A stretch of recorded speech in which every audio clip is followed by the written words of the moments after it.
জ্ঞান বিকাশের সকল দর্শক এবং শ্রোতাকে আরো একবার স্বাগত জানাচ্ছি। আপনাদের সামনে আরো একটি নতুন টিউটোরিয়াল নিয়ে উপস্থিত হলাম। আজকের টিউটোরিয়ালে আমরা যা জানার চেষ্টা করব তা হচ্ছে অ্যাডভার্বের গুরুত্বপূর্ণ প্রকারভেদগুলো কি কি। অ্যাডভার্বের প্রকারভেদ নিয়ে বিভিন্ন ধরনের মত প্রচলিত আছে। আমরা আজ একটি স্ট্যান্ডার্ড টাইপস কিংবা অ্যাডভার্বের একটি স্ট্যান্ডার্ড ক্লাসিফিকেশন নিয়ে কথা বলবো, যেখানে আমরা মূলত অ্যাডভার্বের বহুল প্রচলিত প্রকারভেদগুলোর উপরে ফোকাস করব। চলুন আমরা একে একে অ্যাডভার্বের প্রকারভেদগুলো আলোচনা শুরু করি। Simple adverb. তাহলে প্রশ্ন আসে, কাকে সিম্পল অ্যাডভার্ব বলে? যে সকল ওয়ার্ড অ্যাডজেক্টিভ, ভার্ব কিংবা অ্যাডভার্বের দোষ, গুণ, অবস্থা, পরিমাণ, সংখ্যা ইত্যাদি প্রকাশ করে তাকে সিম্পল অ্যাডভার্ব বলে। চলুন কিছু এক্সাম্পল দেখে নেওয়া যাক। She decorated the room well. এই বাক্যটিতে well অ্যাডভার্ব কেন? কারণ হচ্ছে এখানে well যে শব্দটি আছে, এই শব্দটি ডেকোরেট এই ভার্বকে মডিফাই করেছে এবং এর গুণ প্রকাশ করছে, ভালো করে সাজিয়েছে, তাই এটি একটি simple adverb. The boy can swim fast. Fast এই শব্দটি ক্যান সুইম, সাঁতার কাটা যে ভার্বটা আছে তার গুণ প্রকাশ করছে, তাই এখানে ফাস্ট শব্দটি একটি simple adverb. I tried my best to solve this problem. লক্ষ্য করুন, এই বাক্যে বেস্ট এই শব্দটি ট্রাই এই ভার্বটিকে মডিফাই করছে। যেহেতু বেস দ্বারা গুণ প্রকাশ করছে, সেহেতু বেস শব্দটি হচ্ছে একটি simple adverb. Adverb of time, যে সকল শব্দ দ্বারা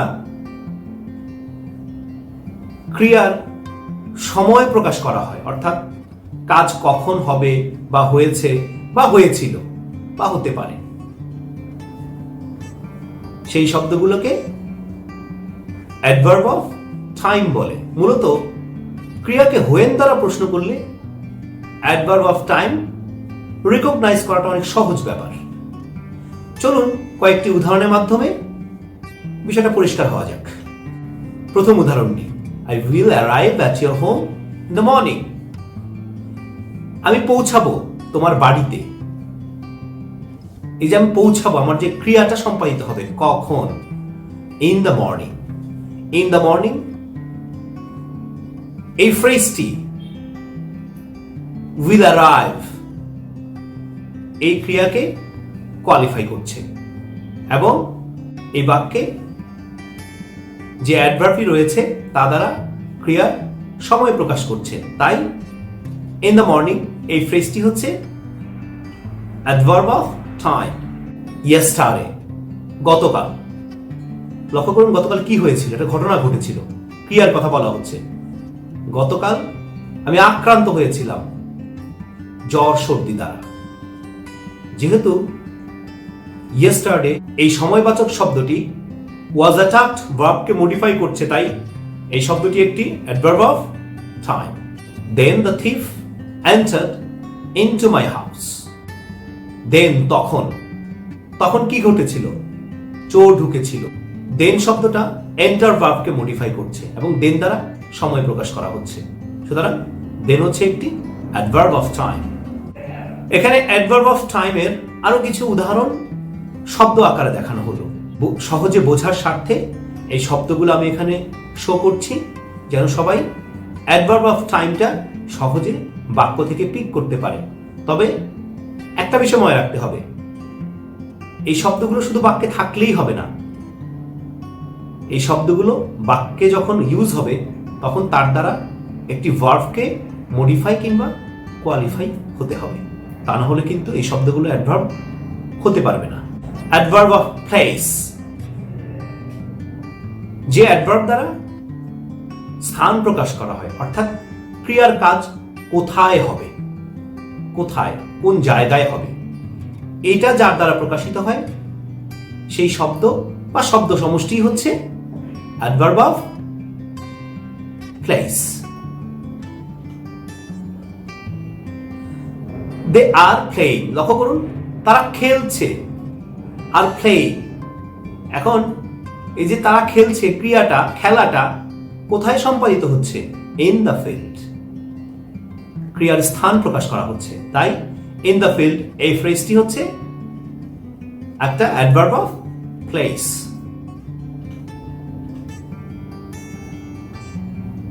I will meet you in Lakshmipur, আমি তোমার সাথে দেখা করব।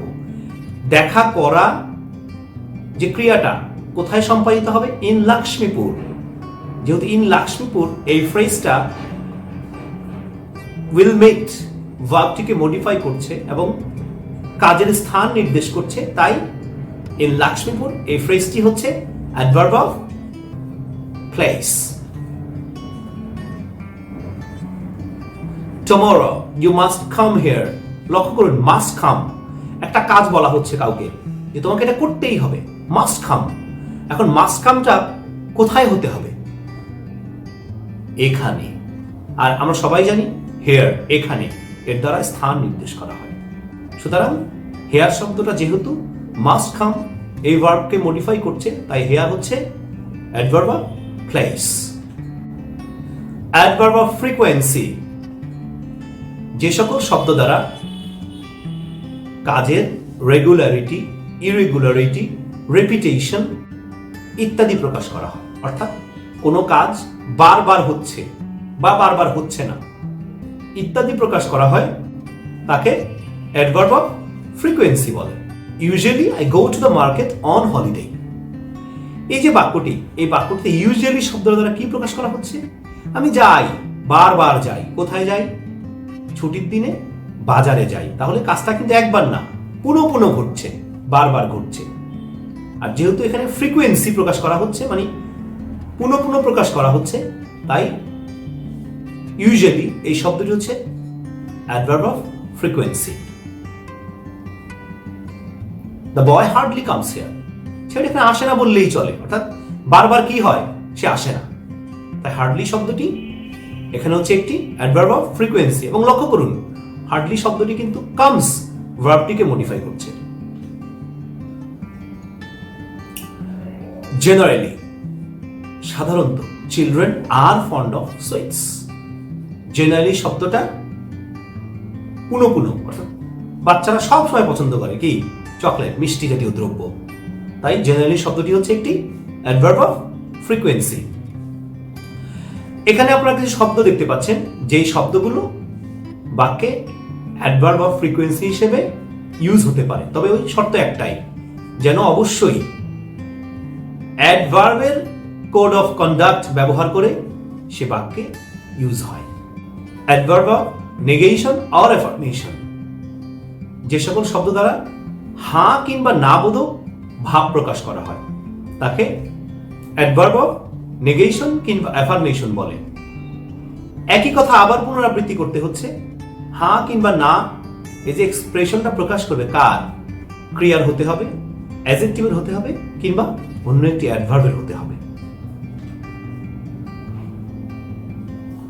No I will not be your friend, আমি হব না। নো এবং নট ক্রিয়ার নেগেশন প্রকাশ করছে, তাই এই দুটি শব্দ হচ্ছে adverb of negation. Yes come in, হ্যাঁ আসো। হ্যাঁ সূচক ভাবটা প্রকাশ করা হচ্ছে কি জন্য? একটা কাজের জন্য, সেটা কি? আসার জন্য। সুতরাং ইয়েস হচ্ছে adverb of affirmation. Okay, I will take care of this matter. আমি বিষয়টা দেখব। এখানে ওকে শব্দটা ভার্বের এক ধরনের সম্মতি প্রকাশ করছে, ক্রিয়ার সম্মতি প্রকাশ করছে যে এই কাজটা হবে, বিষয়টা আমি দেখব। সুতরাং ওকে শব্দটা হচ্ছে adverb of affirmation. Adverb of affirmation এবং অ্যাসেন্ট অর্থাৎ সম্মতি, এর কিছু উদাহরণ দেওয়া আছে। এই শব্দগুলিও বাক্যে অ্যাডভার্ব অফ অ্যাফার্মেশন হিসেবে কিংবা নেগেশন হিসেবে বসতে পারে। অ্যাডভার্ব অফ ম্যানার অর্থাৎ ক্রিয়ার কাজ কিভাবে হয়, যেই অ্যাডভার্ব দ্বারা এই বিষয়টি প্রকাশিত হয়, ক্রিয়ার কাজটা কিভাবে হয়, কি রূপে হয়, সেই শব্দকে বলা হয় adverb of manner. The boy is running quickly, লক্ষ্য করুন, ছেলেটা হাঁটে, ছেলেটা দৌড়ায়। কিভাবে দৌড়ায়? কুইকলি, দ্রুত গতিতে। তাহলে তার কাজটা সম্পাদিত হওয়ার যে ম্যানারটা, সেটা কিরকম? দ্রুত গতিতে। কারণ কুইকলি শব্দটি হচ্ছে এখানে অ্যাডভার্ব অফ ম্যানার, কারণ এর দ্বারা কাজের প্রকৃতি প্রকাশ পাচ্ছে। The baby was crying loudly. Loudly শব্দটা ক্রাইং এই ভার্বটিকে মডিফাই করছে এবং বলছে কান্না যে করে, কিভাবে করে, প্রকৃতিটা কি? কান্না জোরে জোরে। অ্যাডভার্ব অফ ম্যানার রিকগনাইজ করার সবচেয়ে সহজ উপায়টা হচ্ছে অ্যাডভার্বের সঙ্গে এলওয়াই যুক্ত করে সাধারণত অ্যাডভার্ব অফ ম্যানার গঠিত হয়। Adverb of purpose. Adverb of purpose কাকে বলে? যে শব্দ বা শব্দগুচ্ছ দ্বারা কিংবা ফ্রেজ দ্বারা কাজের উদ্দেশ্য, অর্থাৎ কোনো কাজ করা হলে তার কেন করা হলো, তার উদ্দেশ্যটা কি, পারপাসটা কি, সেটা প্রকাশ করা হয়, তাকে অ্যাডভার্ব অফ পারপাস বলে। আই এম স্টাডিং হার্ড, আমি কঠোর পড়াশোনা করছি। টু গেট গুড মার্কস, এই ফ্রেজ দ্বারা কি প্রকাশ করা হলো? এই ফ্রেজ দ্বারা উদ্দেশ্য প্রকাশ করা হলো, আর এই জন্য এই ফ্রেজটি হচ্ছে adverb of purpose.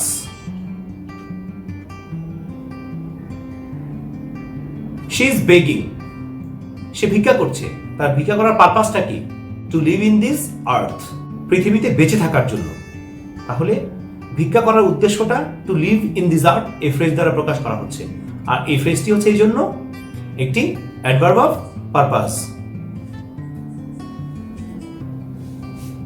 I will go to the cinema, আমার সিনেমা যাওয়ার উদ্দেশ্যটা কি? ফর এনজয়িং এ মুভি, একটি ছবি দেখার জন্য। তাহলে ফর এনজয়িং এ মুভি এর দ্বারা আমার সিনেমা হলে যাওয়ার উদ্দেশ্যটা বা পারপাসটা প্রকাশ পাচ্ছে, আর এই জন্য এই ফ্রেজটুকু হচ্ছে adverb of purpose. Interrogative adverb. When কখন, হোয়ার কোথায়, হাউ কিভাবে, হোয়াই কেন, এই চারটি শব্দ দ্বারা যখন ক্রিয়াকে প্রশ্ন করা হবে, অর্থাৎ ক্রিয়াকে মডিফাই করা হবে, তখন এই চারটি শব্দকে বলা হবে ইন্টারোগেটিভ অ্যাডভার্ব।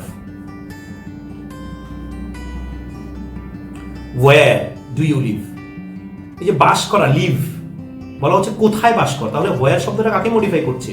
লিভ শব্দটাকে, এবং প্রশ্ন করছে, সুতরাং ওয়্যার হচ্ছে একটি interrogative adverb.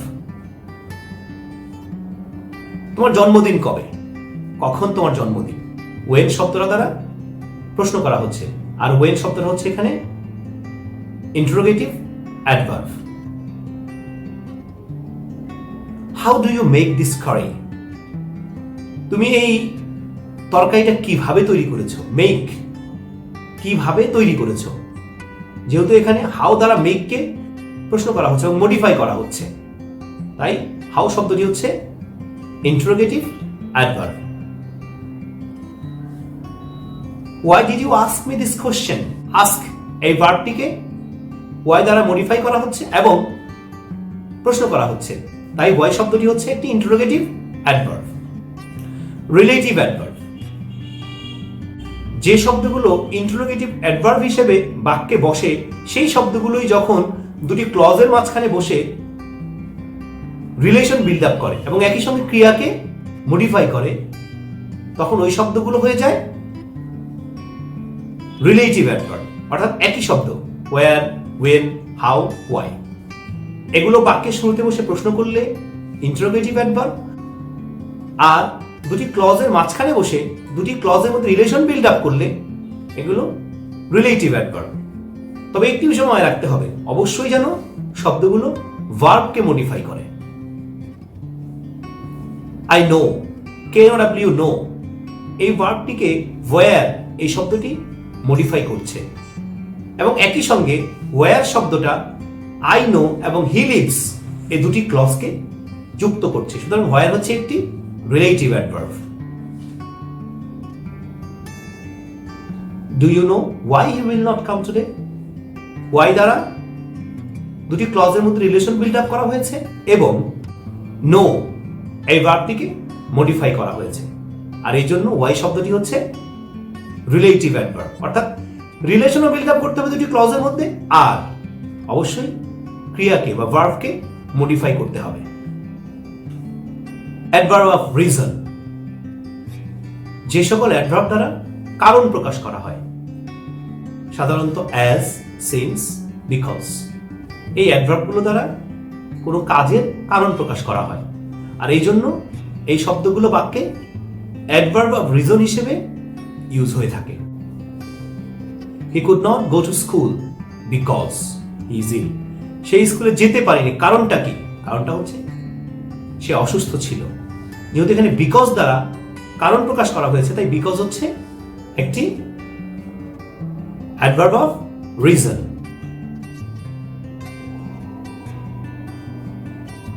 She stood first in the exam, এর কারণটা কি? She studied hard।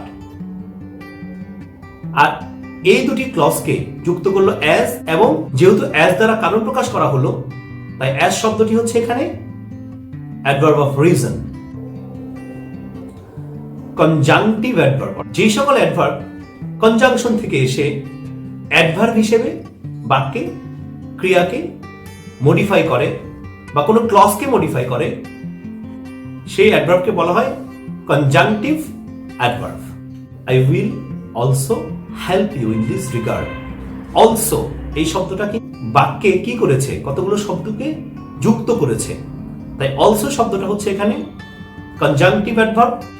I will wait here until he comes, আমি অপেক্ষা করব যতক্ষণ না সে আসে, তার আসা পর্যন্ত, তার এই যে ক্রিয়াটা হওয়া পর্যন্ত, সে আসা পর্যন্ত আমি অপেক্ষা করব।